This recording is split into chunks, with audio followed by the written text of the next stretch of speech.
अस्सलाम वालेकुम नाज़रीन। ड्रामा सीरियल भरम आखिरकार अपने इख्तिताम को पहुंचा।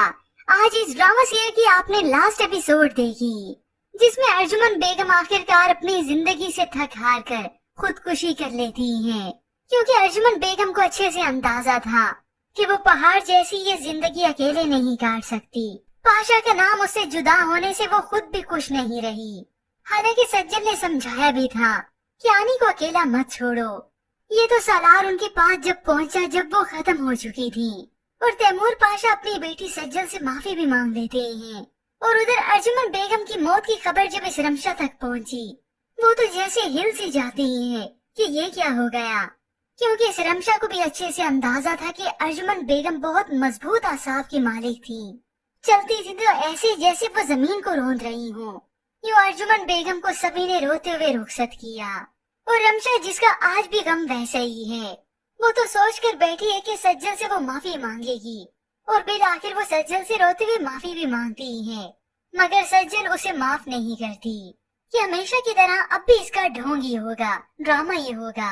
और अब भी ऐसे ही होता है, क्योंकि हकीकत में तो इस रमशा के दिमाग को इतना बड़ा झटका लगा। सिर्फ ये नहीं कि सज्जल उससे बेएतबार हो गई, बल्कि उसे सालार का दुख खाए चला जा रहा है। वो पागलों सी बातें करती हैं कि सालार के साथ वो चली जाएगी, उससे उसकी शादी हो जाएगी। यूं रमशा का अंजाम ये हुआ कि वो नीम पागल ही हो गई। और यूं वक्त बीतते बीतते इतना बीत गया कि अलीजे और सज्जल के यहाँ बच्चों की पैदाइश भी होती है, वो भी बड़े हो गए। यूं सज्जल और सालार अपने बच्चे के साथ बहुत खुश हैं, और अलीजे और ताबिश अपनी बेटी के साथ। और इन सबको बहुत खुश देखकर तैमूर पाशा बहुत सुकून में है। और फिर भी बस ये ड्रामा सीरियल भी अपने इख्तिताम को पहुंचता है। यूं ना सिर्फ बुरे का अंजाम बुरा हुआ, बल्कि उसकी अकड़, उसका तकब्बुर भी खाक में मिला, और सच्चाई की ही जीत हुई। और बाकी रही तैमूर पाशा की जिंदगी। वो अपनी बाकी की जिंदगी मेहरू को यूं ही याद करते हुए बिता देंगे।